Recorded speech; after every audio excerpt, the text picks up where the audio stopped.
What is up mabuhay? Ako nga pala si Jeremy. Ngayong araw, samahan nyo ako sa aking Project Star. Sino nga ba si Star?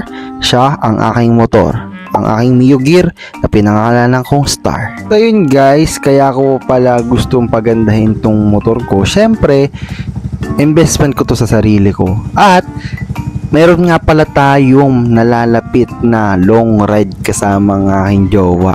So, inire-ready natin siya para pwede natin siyang ilayo. So, ngayong araw guys, samahan nyo ako kasi palalagyan ko siya ng mini driving lights. Para kahit gabi, confident tayo mag-drive para safe din si OBR natin. So, ngayon, nagre-ready na tayo. Punta na tayo sa shop. Let's go!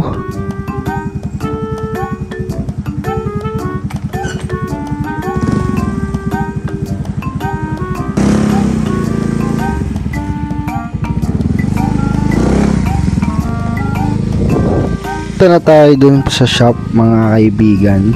So ito nga pala siya. So okay lang naman, marami rin pa rin akong papalitan sa motor na to, kaya samahan nyo ako sa aking motorcycle journey. So andito na tayo sa shop, malapit lang banda sa amin. So ito si tatay, siya yung gagawa ng MDL ko. So dito tinitingnan na niya kung saan pwedeng ilagay yung MDL na hindi tatama sa tapalodo. Tapos, ito na, nakapag-decide na, binaklas na rin yung harap nga pala.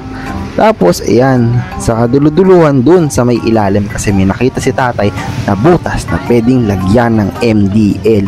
So guys, comment down below kung ano pang pwedeng baguhin ko dito sa motor ko para makapag-isip-isip din ako, matingnan ko kung pwede ba, pasok ba, at maganda talaga.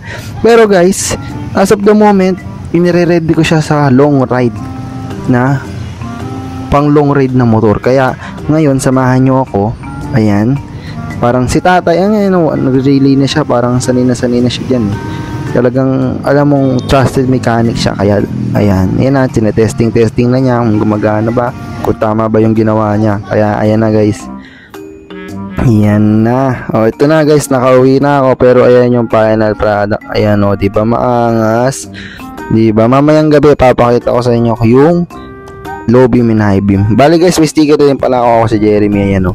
Tapos ayan na siya sa low beam niya, and then to yung high beam niya. Diba guys, malinaw. Nakaserte ako sa bili ko dun sa Taytay.